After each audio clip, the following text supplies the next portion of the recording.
Oke teman-teman, maaf barusan jatuh HP-nya di holdernya.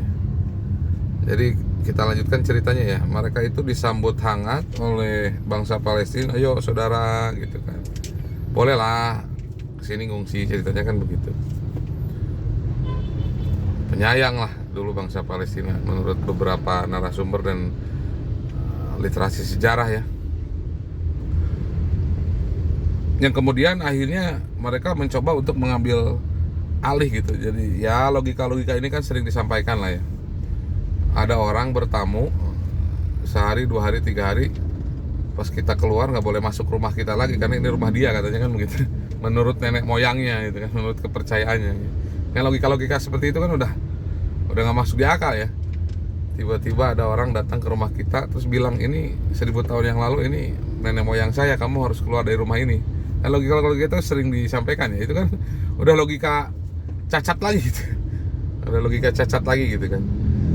Dan kemudian ya sempat beberapa terjadi perlawanan kan, wajar lah. Orang yang kemudian dijajah itu kemudian melakukan perlawanan itu wajar. Kemudian sama penjajahnya disebut teroris gitu kan. Dan logika itu kan sudah cacat juga. Itu yang kedua. Yang ketiga, nah ini nih yang menarik gitu kan. Keheranan saya kepada orang-orang yang pro Zionis gitu kan. Bahkan kejadian yang tadi ketika kamu didatangi rumahnya, orang-orang pro Zionis kita datangi aja rumahnya. Terus kemudian bilang, ini menurut kepercayaan saya ini rumah kamu itu dulunya milik moyang saya 1000 tahun yang lalu. Kamu harus pergi gitu. Bagaimana kalau kita lakukan hal seperti itu kepada mereka gitu kan?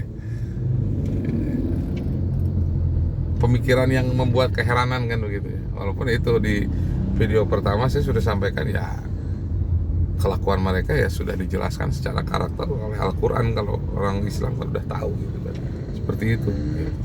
Nah, yang ketiganya langsung ke kejadian yang terbaru ya, tentang penyerangan yang dimulai oleh organisasi perlawanan di 7 Oktober itu adalah perlawanan yang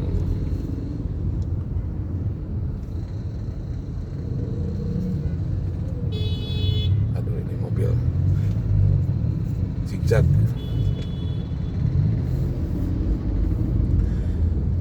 Lanjut ya. 7 Oktober kemudian gerakan perlawanan terjadi. Yang membuat saya heran dan bingung dengan logika teman-teman pro Zionis itu adalah, oke, ini penjajahan kemudian terjadi perang. Oke, perang anggap hal yang wajar, anggaplah begitulah ya. Oke, perang itu mereka perang, ini sengketa bangsa. Oke, anggap wajar lah, kita coba ikut alur pola pikir mereka gitu kan. Tapi ketika terjadinya perang, di situ kan ada yang namanya etika perang gitu kan. Ya kita contoh lah kemarin ya, saya bukan pembela Rusia, saya nggak suka perang gitu. Tapi ketika perang itu kan ada konvensi, ada etika perang yang disepakati gitu kan. Bahwa yang pertama, apalagi dalam hukum Islam diatur, etika perang itu diatur gitu. Nanti kita ke sudut pandang Islam ya tentang perang. Perang itu adalah penyerangan ke markas-markas militer.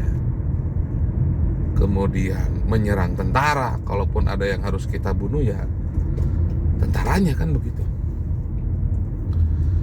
Yang jadi masalah adalah dalam konflik saat ini gitu, dari pro perjuangan menyerang, mencoba mencari tentara ketika melakukan penyerangan, ya walaupun korban sipil dalam perang itu selalu muncul gitu kan. Tapi kan pihak pro Zionis, pihak Zionis itu nyata-nyata membantai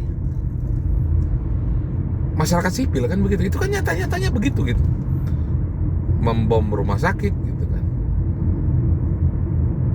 sekolah gitu kan, bahkan camp pengungsian gitu kan. Nah, itu kan sudah menyalahi norma-norma perang bahkan gitu kan.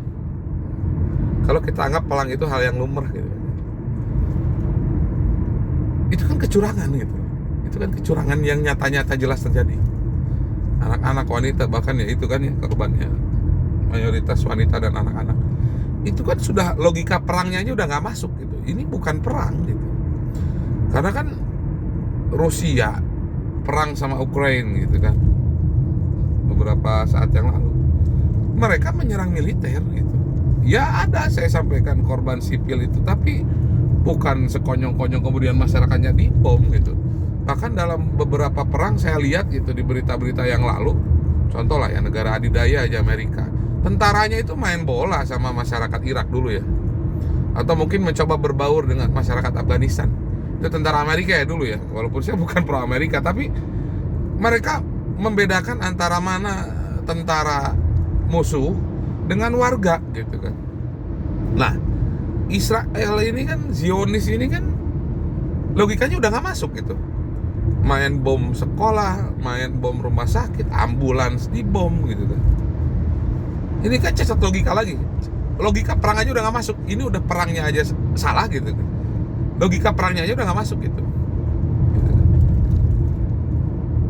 Bahkan gitu kan, dengan argumen menurut mereka, wah itu orang-orang Hamas gitu, orang-orang perlawanan itu sembunyi di balik mereka gitu. Udah kita hajar aja semua. Lah ini kan logika yang juga bertentangan. Maksudnya gini loh, kalau di film-film itu ada orang disandera misalkan ya, dirampok bank terus disandera gitu kan.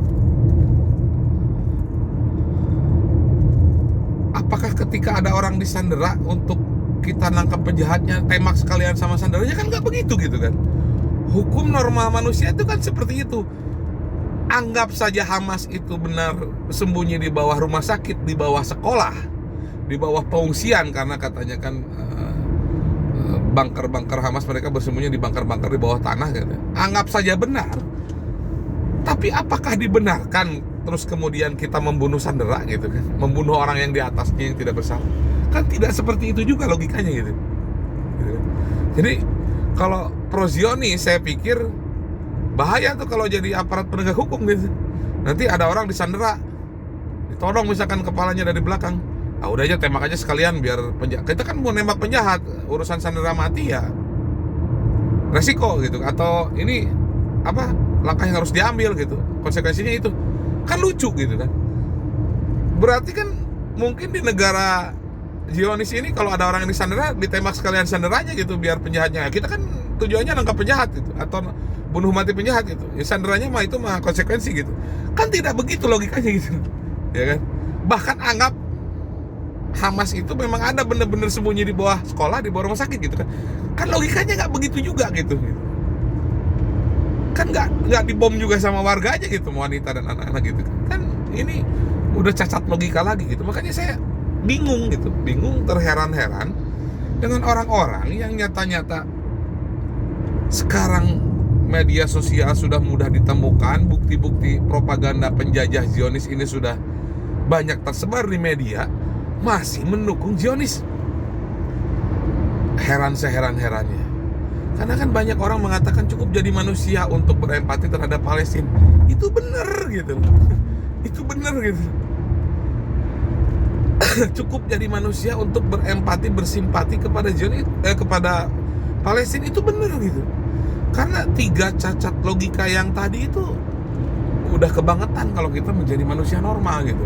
Ya, kecuali gila ya, atau memang terganggu gitu kewarasannya gitu. Tapi sebagai manusia normal, manusia yang beradab, gak usah beragama deh, beradab saja gitu, itu sudah cacat logika sama sekali. Nah itu teman-teman, itu jadi keheranan saya dengan pro Zionis ini. Ngeri-ngeri sedap, penasaran saya pola pikir mereka itu seperti apa sampai pro Zionis itu gitu. Itu saja sih teman-teman ya. Mudah-mudahan bermanfaat. Mudah-mudahan juga saudara-saudara kita di Palestina diberikan kekuatan, ketabahan, dan segera diberikan kemenangan dan kemerdekaan. Amin ya Allah ya Rabbal Alamin. Assalamualaikum warahmatullahi wabarakatuh.